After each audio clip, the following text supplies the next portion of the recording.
नमस्कार दोस्तों, स्वागत है आपका। आज है 23 अप्रैल। चलिए अपना करंट अफेयर सेशन स्टार्ट करते हैं और देखते हैं कौन सा प्रश्न है और कितने आयाम पर क्वेश्चन आंसर बनेगा।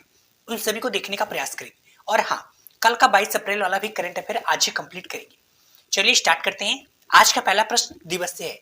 राष्ट्रीय सिविल सेवा दिवस 2024 कब मनाया गया और इनसे संबंधित यह इसी दिन क्यों मनाया जाता है और यह क्या है। तो राष्ट्रीय सिविल सेवा दिवस प्रत्येक वर्ष 21 अप्रैल को मनाया जाता है। इसकी शुरुआत 2006 में मनमोहन सिंह के द्वारा किया गया था। क्यों मनाया जाता है इसी दिन? क्योंकि इसी दिन भारत के पहले उप प्रधानमंत्री और पहले गृह मंत्री 21 अप्रैल 1947 को सरदार वल्लभ भाई पटेल के द्वारा steam frame all of India Metcalfe house Delhi में यहाँ पे संबोधन किया गया था।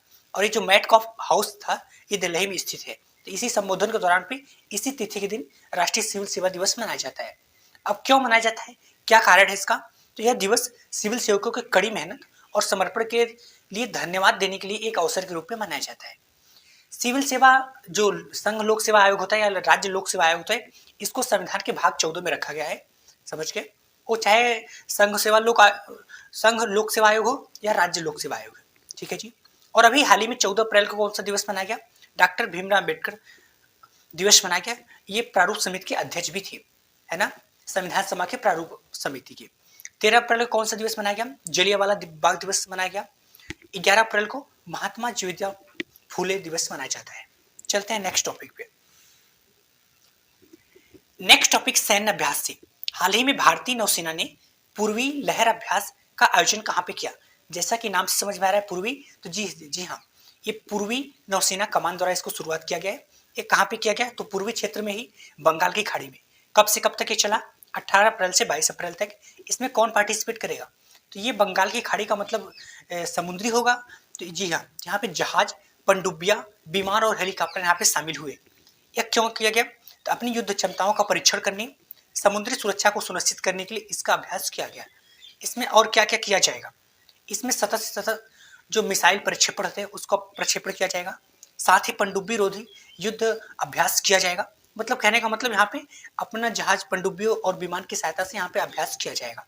अभी हाल ही में सुरक्षा अभ्यास कहाँ पे हुआ और किनके बीच में हुआ? अभी लक्षद्वीप में हुआ। ये जो समुद्री सुरक्षा होता है उसके लिए किया गया है। इंडियन नेवी और इंडियन कोस्ट गार्ड के द्वारा किया गया है। अभी हाल ही में सी डिफेंडर अभ्यास इंडिया और यूएसए के बीच में अभ्यास हुआ। चलते हैं नेक्स्ट टॉपिक पे। नेक्स्ट टॉपिक में आर्थिकी से लिया हुआ है। किस भारतीय बैंक को एशिया प्रशांत क्षेत्र के टॉप 50 में शामिल किया गया? अभी हाल ही में एक रिपोर्ट आया। उस रिपोर्ट, कौन सा रिपोर्ट आया? S&P ग्लोबल रिपोर्ट के अनुसार ये पता चला कि एशिया प्रशांत क्षेत्र में टॉप 20 कंपनी में तो केवल एक भारतीय, बट टॉप 50 कंपनी में 3 भारतीय कंपनी शामिल है। पहले टॉप 20 में 20वें स्थान पे जो है वो SBI है और HDFC है 33वें स्थान पे। ICICI जो बैंक है वो 48वें स्थान पे है। यह रिपोर्ट क्या बताता है? यह रिपोर्ट एक वैश्विक वित्तीय सेवा फर्म है जो बैंकिंग और वित्तीय सेवाओं पर रिसर्च एवं विश्लेषण के आधार पर इसकी भारतीय बैंक की वैल्यू को आंकता है। समझ के जी। RBI की बात करें, RBI reserve bank of India, जिसके वर्तमान हेड कौन है? शक्तिकांत दास जी। इसकी स्थापना 1935 में हुआ था। HDFC की बात करें, यह भारत का सबसे बड़ा प्राइवेट बैंक है। इसकी स्थापना 1994 में हुआ था। वहीं ICICI की बात करें तो दूसरा सबसे बड़ा भारतीय बैंक है। चलते हैं नेक्स्ट टॉपिक भी सैन्य अभ्यास से है। हाल ही में तटीय सुरक्षा अभ्यास सागर कवच का आयोजन कहाँ पे किया गया और ये कहाँ पे किया गया और यह क्या है? तो यह लक्षद्वीप में किया गया। यह क्या है? तो जैसा कि नाम से समझ में आ रहा है कि तटीय सुरक्षा अभ्यास, तो जो तट है उसकी सुरक्षा के लिए इस अभ्यास को किया गया। कहाँ पे? समुद्री तटीय सुरक्षा को बढ़ावा देने के लिए किया गया है। और कहाँ पे किया गया? ये लक्षद्वीप में किया गया। तो इसमें कौन पार्टिसिपेट करेगा? इंडियन नेवी और इंडियन कोस्ट गार्ड, समुद्री पुलिस एवं अन्य समुद्री एजेंसियां यहाँ पे साथ में देगी। ये क्यों किया जा रहा है? यहाँ पे क्या क्या होगा? तो जो अवैध मछली पकड़ते हैं उनको पकड़ने के लिए, समुद्री डकैती को रोकने के लिए, तेल रिसाव, तटीय सुरक्षा उल्लंघन जो नियम है उसको उल्लंघन करने वालों को पकड़ने के लिए इसको किया जा रहा है। इसका जो पहली बार अभ्यास किया गया था वो केरल और माहे में किया गया था। केरल तो एक स्वयं राज्य है, माहे ये पुडुचेरी का एक क्षेत्र है, ठीक है, क्योंकि पुडुचेरी बहुत सारे अलग अलग क्षेत्रों को मिला के बनाया गया है। अभी हाल ही में सी डिफेंडर अभ्यास किनके बीच हुआ? इंडिया और यूएसए के बीच में। ये जो लक्षद्वीप है इसकी राजधानी काबल आती है। इसको प्रवाल भित्ति द्वीप भी कहा जाता है। इंग्लिश में इसको कोरल आइलैंड भी कहा जाता है। चलते हैं नेक्स्ट टॉपिक पे। नेक्स्ट टॉपिक GI टैग से लिया हुआ है। हाल ही में किस राज्य के सितार और तानपुरा को जीआई टैग मिला? किस राज्य के? ये महाराष्ट्र का एक क्षेत्र है मीरज। मीरज में सबसे ज्यादा सितार और तानपुर वाद्य यंत्र बनाया जाता है। तो अभी हाल ही में इन्हीं मीरज के सितार और तानपुर को जीआई टैग का दर्जा दिया गया। जीआई टैग का मतलब क्या होता है? भौगोलिक संकेतक, जियोग्राफिकल इंडिकेशन, जिस जो बौद्धिक संपदा अधिकार आपको बताता है। ये विशिष्ट गुणवत्ता एक स्थान विशेष की वजह से होता है, तो इनको जीआई टैग का दर्जा दिया जाता है। एक किस मंत्रालय के अंतर्गत आता है? वाणिज्य एवं उद्योग मंत्रालय के अंतर्गत। अवधि 10 वर्ष के लिए। अधिनियम 1999 के अधिनियम के अंतर्गत आता है। लागू इसको कब किया गया? इसको लागू पहली बार 2003 में, और पहली बार इसको दार्जिलिंग चाय को जीआई टैग का दर्जा दिया गया।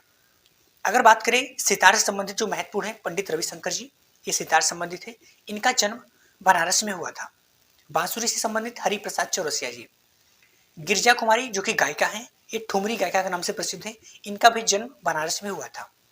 उस्ताद बिस्मिल्लाह खां, ये वाराणसी घराने से हैं, ये शहनाई से संबंधित है। किशन महाराज, ये भी किशन महाराज ये तबला वादक हैं। जाकिर हुसैन भी तबला वादक है। चलते हैं नेक्स्ट टॉपिक पे। नेक्स्ट टॉपिक हमने नियुक्ति से लिया हुआ है। विप्रो के नए सीईओ किसे नियुक्त किया गया? विप्रो एक कंपनी है। कौन सी कंपनी है? ये एक टेक कंपनी है। अभी इसके नए सीईओ और एमडी श्रीनिवास पल्लिया जी को बनाया गया। इसके पहले डीएरी थेलापाठ जी थे। इन्होंने अभी हाल ही में इस्तीफा दे दिया। लेकिन अगर विप्रो कंपनी के चेयरमैन की बात करें तो विप्रो कंपनी जो चेयरमैन है वो है प्रेम जी। प्रेम जी सर्वाधिक दान देने वाले भारत के सबसे अमीर व्यक्ति हैं। सबसे ज्यादा इन्होंने दान दिया था। देखो, कमाना एक अलग बात होती है और दान करना भी एक अलग बात होता है। अभी हाल ही में नौसेना प्रमुख की नियुक्ति किसको किया गया? तो इसके पहले नौसेना प्रमुख कौन थे? आर हरि कुमार जी। इनके स्थान पे दिनेश कुमार त्रिपाठी जी को नौसेना प्रमुख बनाया गया। और अभी हाल ही में वर्ल्ड बैंक के आर्थिक पैनल में एक भारतीय सदस्य किसको शामिल किया गया? वो है राकेश मोहन। और पेरिस ओलंपिक के जूरी सदस्य में किसको शामिल किया गया? एक पहली भारतीय महिला को, वो है बिल्किस मेरी। और अभी हाल ही में इंटरनेशनल मॉनेटरी फंड के अध्यक्ष किसको नियुक्त किया गया? तो इसे नियुक्त नहीं किया गया। इनके जो सेकंड कार्यकाल के लिए इनको नामित कर लिया गया वो है क्रिस्टीना जॉर्जिया। चलते हैं नेक्स्ट टॉपिक पे। Next topic BBC. दुनिया के सबसे बुजुर्ग जीवित पुरुष का गिनीज वर्ल्ड रिकॉर्ड किसने बनाया? देखो, वैसे सबसे ज्यादा बुजुर्ग जो थे उनकी देहांत हो गया है। वो कौन थे? वो सबसे ज्यादा जीने वाले 114 वर्ष की आयु में जुआन बिन्सेंट थे। ये कहाँ के थे? वेनेजुएला के। बट इनका निधन हो गया। और दूसरे नंबर पर सबसे ज्यादा जीवित होने वाले वो है जापान के गीसा बोरो। इनका भी निधन हो गया। बट अगर जीवित की बात करें, ये देखो मैं केवल पुरुषों की बात कर रहा हूँ। अभी तो जीवित में सबसे ज्यादा रिकॉर्ड किसने बनाया? John Alfred. ये यूनाइटेड किंगडम इंग्लैंड के हैं और अभी 111 वर्ष हो गया है और अभी भी ये जीवित हैं। अभी हो सकता है 4 से 5 साल ये जीवित और भी रहे। समझ गए? तो सर्वाधिक जीवित पुरुष की जब भी बात की जाए तो ये हो जाएंगे।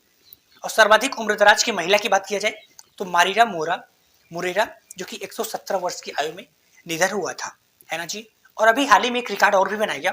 सबसे लंबी दौड़ करने का रिकॉर्ड 16,000 किलोमीटर जो कि रस कोक के द्वारा रिकॉर्ड बनाया गया। ये पूरे अफ्रीका को दौड़ के पूरे अफ्रीका को इन्होंने सफर कर लिया है। टोटल समय कितना लगा? लगभग 1 वर्ष। अफ्रीका महाद्वीप का जो सबसे दक्षिणम बिंदु है केप अगुलास, वहां से इन्होंने शुरुआत किया और सबसे उत्तरी बिंदु ट्यूनीसिया तक आए दौड़ते हुए। समझ के? चलते हैं नेक्स्ट टॉपिक पे। नेक्स्ट टॉपिक न्यायालय से। पहली बार सुप्रीम कोर्ट ने किस अनुच्छेद के तहत जलवायु परिवर्तन के प्रतिकूल प्रभावों से मुक्त होने का अधिकार मान्यता दी? कौन सी आर्टिकल? आर्टिकल 14 और आर्टिकल 21। देखो, अभी हाल ही में क्या हुआ, सुप्रीम कोर्ट में एक 3 न्यायाधीश से संबंधित एक केस चल रहा था। उस केस का नाम क्या था? Great bustard Indian. Great bustard एक पक्षी है।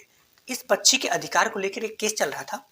उस केस के दौरान क्या हुआ, यहाँ पे सुप्रीम कोर्ट के न्यायाधीशों के द्वारा एक सुनवाई हुआ कि अगर पक्षी का कुछ अधिकार है जिसको मनुष्य हानि ना पहुंचाए, तो उसी तरीके मनुष्य का भी अधिकार है। तो इसके दौरान इन्होंने क्या बोला कि जो जलवायु परिवर्तन होता है, जहाँ पे पृथ्वी का तापमान में लगातार वृद्धि होता है, जिसकी वजह से इसका प्रतिकूल प्रभाव पड़ता है। अब वो प्रभाव पक्षियों पे भी पड़ता है और मनुष्य पे भी पड़ता है। तो अगर पक्षियों पे प्रभाव ना पड़े, उसके लिए मनुष्य पे कोई कानून बनाया जा सकता है, मतलब पक्षियों की इंटरफेयर ना करे। तो उसी तरीके से मनुष्य के भी पास ये अधिकार होना चाहिए कि वो अपने प्रतिकूल प्रभाव से निपटने के लिए कुछ भी करे। तो इसलिए जो यहाँ पे अधिकार दिया गया 21 के आर्टिकल के अंतर्गत आर्टिकल 14, सुप्रीम कोर्ट के समय सभी समान है, वो चाहे पशु पक्षी कुछ या मनुष्य कोई भी हो। और आर्टिकल 21 में क्या कहा गया है कि जीवन जीने का अधिकार सबके पास है। अब वो सोने का अधिकार, मेडिकल का अधिकार, शिक्षा, प्राइवेसी, इन सभी का अधिकार यहाँ पे है। समझ के। अनुसूची की बात करें तो संविधान में, मूल संविधान में 8 अनुसूची थी, वर्तमान में 12 अनुसूचियां हैं। तो इसमें 4 अनुसूचियां जुड़ गई, एक साथ नहीं जुड़ी, समय समय धीरे धीरे जुड़ी। 9वीं अनुसूची, 10वीं अनुसूची, 11वीं अनुसूची और 12वीं अनुसूची। 9वीं अनुसूची प्रथम संविधान संशोधन 1951 के द्वारा जोड़ा गया। 10वीं अनुसूची 92वें संविधान संशोधन 1985 द्वारा जोड़ा गया। 11वीं अनुसूची 73वें संविधान संशोधन 1992 द्वारा जोड़ा गया। 12वीं अनुसूची की बात करें तो 74वें संविधान संशोधन 1992 द्वारा इसको जोड़ा गया। अगर भाग की बात करें तो टोटल भाग मूल संविधान में 22 था और वर्तमान में 25 है, बट इसमें 4 जुड़ा था, तो वैसे 26 होना चाहिए, बट जो भाग 7 था इसको हटा दिया गया, इसको निश्चित कर दिया गया। समझ गए। और ये जो भाग है ये 23, 24, 25 ये क्रम वाइज नहीं जुड़ा है। इसका जो भाग 9 था, 9 क और 9 ख, 2 भाग इधर और एक 14 क और एक 4 ख, 4 क, इन दोनों भाग को जोड़ा गया। चलते हैं नेक्स्ट टॉपिक पे।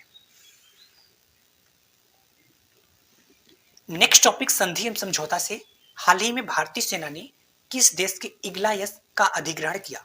अधिग्रहण का मतलब आप समझ लो उसको खरीद ले रहे हो। तो कौन सी कंपनी है इग्लायस? ये एक रूस की कंपनी है। इसको भी एक हाल ही में भारतीय कंपनी के द्वारा अधिग्रहण किया गया। क्यों किया गया? तो भारत का एक वसुराज एयर डिफेंस सिस्टम है जो बहुत कम दूरी को, इसी को बढ़ाने के लिए, इसकी क्षमता को बढ़ाने के लिए, क्योंकि जो इग्लायस है यह एक man portable air defence system की कंपनी है, ये रूस में है, तो इसको बढ़ाने के लिए इस कंपनी का अधिग्रहण किया गया। समझ के। अगर वहीं भी बात करें एयर डिफेंस सिस्टम ज्यादा दूरी की तो है SAMAR, surface to air missile assured retaliation, लंबी दूरी की इसमें आकाश मिसाइल लगा हुआ है। S-400 की बात करें तो ये रूस एडीएस एयर डिफेंस सिस्टम, या आयरन डोम ये इजराइल का एयर डिफेंस सिस्टम है। ओके दोस्तों, अगर आपको करंट अफेयर को शॉर्ट नोट्स के माध्यम में डिटेल में पढ़ना है तो आप इस फैमिली का हिस्सा बन सकते हो। धन्यवाद।